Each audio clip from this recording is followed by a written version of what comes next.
안녕하세요. 미래가 보이는 라디오 인물 인터뷰 수의사편을 맡게 된 박유민이라고 합니다. 세계적으로 동물에 대한 관심도가 높아지고 있는 요즘, 동물을 사랑하는 사람이라면 수의사라는 직업을 누구나 한 번쯤은 꿈꿔봤을 텐데요. 오늘은 동물을 사랑하는 우리들의 궁금증을 풀어주실 이한솔 수의사님을 만나보겠습니다. 안녕하세요. 안녕하세요. 수의사 선생님, 혹시 자기소개 간단하게 부탁드려도 될까요? 네, 안녕하세요. 저는 경기도 고양시에서 3년차 수의사로 일하고 있는 이한솔이라고 합니다. 반갑습니다. 맞습니다. 수의사라는 직업을 선택하신 이유는 무엇인가요? 저는 단순히 동물이 좋아서요. 어렸을 때부터 동물을 많이 좋아했어요. 그래서 동물원도 되게 자주 갔고, 동물의 왕국이나 동물농장 같은 TV 프로그램도 되게 많이 봤고요. 동물이 나오는 책들도 많이 읽었어요. 그러면서 자연스럽게 수의사가 되고 싶다는 꿈을 가지게 되었고, 운이 좋아서 꿈을 이룰 수가 있었습니다. 어릴 적부터 꿈꿔왔던 걸 이룰 수 있었던 건 단순히 운만은 아니었을 텐데요. 정말 대단하신 것 같습니다. 그러면 현재 갖게 된 이 직업에 만족하시나요? 네, 저는 제 직업에 되게 만족해요. 주변에 다른 일을 하는 친구들을 보면 일 자체에 만족감을 느끼는 친구들은 많지는 않더라고요. 저는 다행히 제 직업에 만족을 느끼고요. 그 이유로는 첫 번째로는 일하면서 귀여운 동물들을 많이 볼 수가 있고, 두 번째로는 동물을 사랑하는 사람들과 함께 일할 수 있다는 점이 참 좋아요. 동물병원에서 일하는 사람들은 대체로 동물을 많이 좋아하더라고요. 그러면 이렇게 동물을 사랑하는 수의사로서 가장 지향해야 할 가치가 있다면 무엇일까요? 무엇보다도 생명 존중이죠. 생명을 다루는 직업이기 때문에 생명에 대한 소중함을 느끼지 못한다면 결국에 그게 환자들에게 영향이 갈 거예요. 말 못하는 짐승이라고 우리가 함부로 대해서는 안 된다는 거를 명심해야 되고, 거기에 추가로 항상 보호자 입장에서 생각하려고 노력해야 합니다. 와, 사랑과 존중이라니 너무 아름다운 것 같습니다. 이렇게 영상을 통해서 선생님을 뵙고 수의사라는 직업을 꿈꾸게 되는 학생들도 있을 것 같은데요. 수의사가 되기 위해서 거쳐야 할 교육과정은 뭔가요? 일단 수의과 대학을 졸업해야 합니다. 수의과 대학의 교육과정은 총 6년으로 이루어져 있는데요. 첫 2년은 예과, 그리고 이후 4년은 본과생으로 학교를 다니게 됩니다. 6년 뒤에 졸업시험에 통과해서 졸업 여건이 갖춰지게 되면 수의사 국가고시를 응시할 자격이 주어지고요. 국가고시를 통과하게 되면 수의사 면허증을 발급받게 됩니다. 6년 하고도 굉장히 많은 시간이 들어갈 것 같아요. 네. 그리고 여기서 궁금증이 하나 생기는데요. 제가 아직 중학생이어서 대학교 과정에 대해서는 잘 모르는데 예과와 본과의 차이점은 무엇일까요? 일단은 수의과 대학은 그냥 일반적인 과랑은 다르게 6년제로 이루어져 있는데요. 아무래도 배울 과목이 많다 보니까 첫 2년은 기초적인 기초 과학을 위주로 배우는 수의예과라고 말을 하고요. 그 이후에 4년은 좀 더 수의학적인 전문적인 지식을 배우는 수의학과 본과생 4년으로 이렇게 나눠서 교육을 진행하게 됩니다. 이렇게 수의사로서 활동하시면서 힘든 점이나 한계점은 없으셨나요? 아무래도 동물들과 직접적인 의사소통이 안 되다 보니까 답답하죠. 어디가 어떻게, 얼마나 아픈지 말을 해주면 참 좋을 텐데, 그에 맞춰서 치료를 해주면 되니까. 근데 그게 안 되다 보니까, 좀 답답한 면들이 좀 있는 것 같아요. 그쵸. 동물들이랑 말을 통한다면 정말 좋을 텐데요. 이렇게 힘든 점 중에는 보통의 애완동물의 경우 인간보다 수명이 조금 짧기도 하고 병원이라는 공간이 죽음을 쉽게 접할 수 있는 곳이어서 마음고생이 좀 심하셨을 텐데 이런 상황에서 나의 마음을 다독여줬던 요소가 있을까요? 보통 아이가 위독할수록 보호자님들과 소통을 참 많이 하게 돼요. 그런데 아이가 결국 무지개 다리를 건너게 되면 저희도 슬픔을 참고 보호자님들을 위로해드리게 되는데 간혹 가다가 보호자님들 중에서 그동안 너무 감사했다면서 직접 쓴 손편지를 건네주신다거나 고생 많으셨다면서 덕분에 아이가 끝까지 잘 살다가 갔어요. 이러면서 오히려 저를 위로해주시는 분들이 계시거든요. 그럴 때마다 저도 정말 많은 위로가 되고 감사함을 느끼면서 더 열심히 하게 되는 것 같아요. 수의사로 활동하면서 포기하고 싶었던 순간도 있으셨나요? 네. 아무래도 수의학 분야에서는 사람을 치료하는 인의학에 비해서는 현실적인 한계가 많이 있는 것 같아요.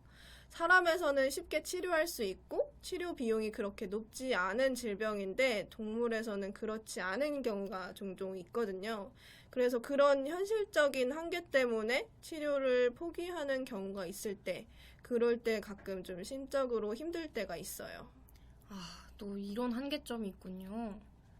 수의학이 의학 관련 분야이기도 하지만 여러 과로 나눠져 있는 타 의학과는 다르게 한 곳에서 다양한 질병을 다루기 때문에 알아야 하는 지식의 양이 굉장히 많은 것으로 알고 있는데요. 이런 학생들에게, 공부를 많이 한 학생들에게 알려주고 싶은 공부 팁이 있다면? 사실 공부라는 게 쉽게 할 수 있는 방법은 없다고 생각해요. 그냥 열심히 하는 거죠. 그래도 몇 가지 효율을 위해서 방법을 말씀드리자면은 사람도 결국은 동물이기 때문에 사람과 동물이 비슷한 점이 굉장히 많거든요.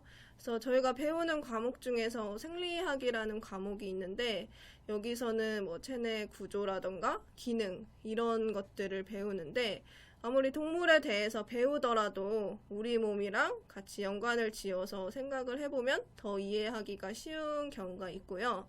두 번째로는 아무래도 암기량이 많다 보니까 동기들끼리 암기법을 같이 만들어서 공유를 하기도 해요.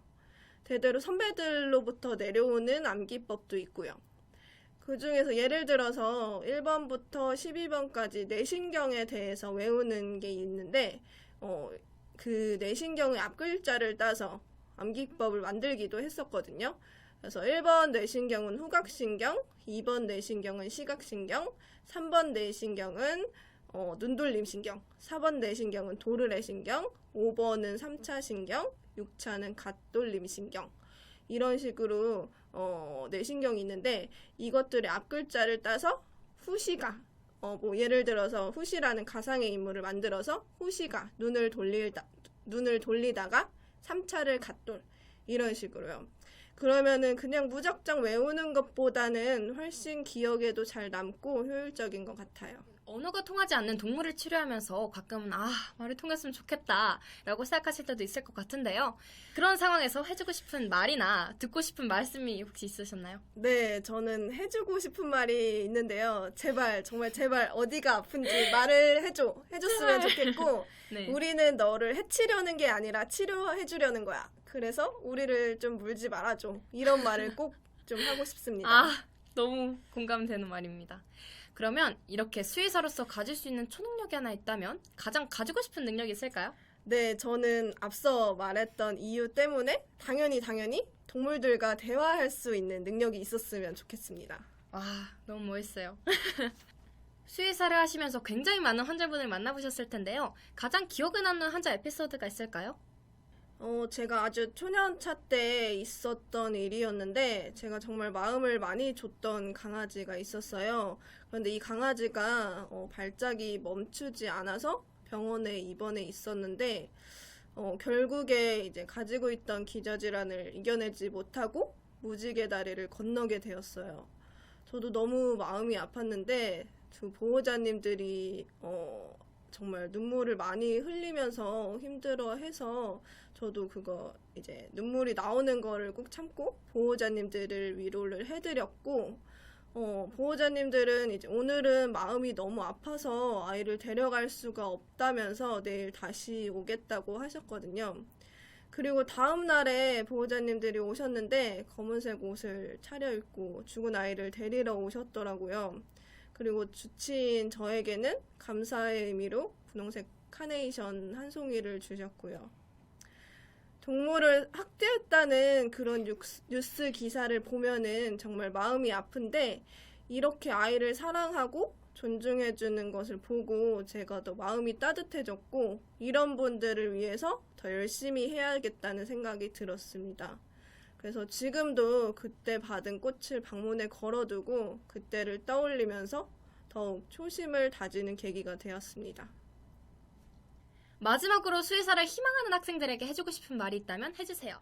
수의사라는 직업은 다양한 사람들과 동물들을 만나면서 일어나는 재밌는 일들이 많아요. 동물을 치료하면서 많은 보람도 느낄 수 있고요. 하지만 졸업 이후에도 학회나 세미나를 다니고 논문을 읽어보면서 꾸준히 공부도 해야 하고 사나운 강아지나 고양이에게 물려서 다치는 일들도 있어요. 세상에 쉬운 일은 어디에도 없지만 수의사 역시 동물을 사랑하는 마음 하나만으로 하기에는 쉽지 않은 직업이에요. 그렇다고 동물을 사랑하는 마음마저 없으면 더더욱 힘들고요. 수의사를 목표로 하는 학생들이 있다면 막연히 수의사에 대한 환상보다는 이런 점들까지 염두에 두었으면 좋겠고 저는 제 위치에서 열심히 일하면서 열정적인 후배님들을 기다리겠습니다. 선생님 혹시 오늘 어떠셨나요? 오늘 저도 제 직업에 대해서 다시 생각해 볼 수 있는 계기가 되어서 되게 재밌었고요. 수의사를 목표로 하는 친구들에게 도움이 조금이나마 되었으면 좋겠습니다.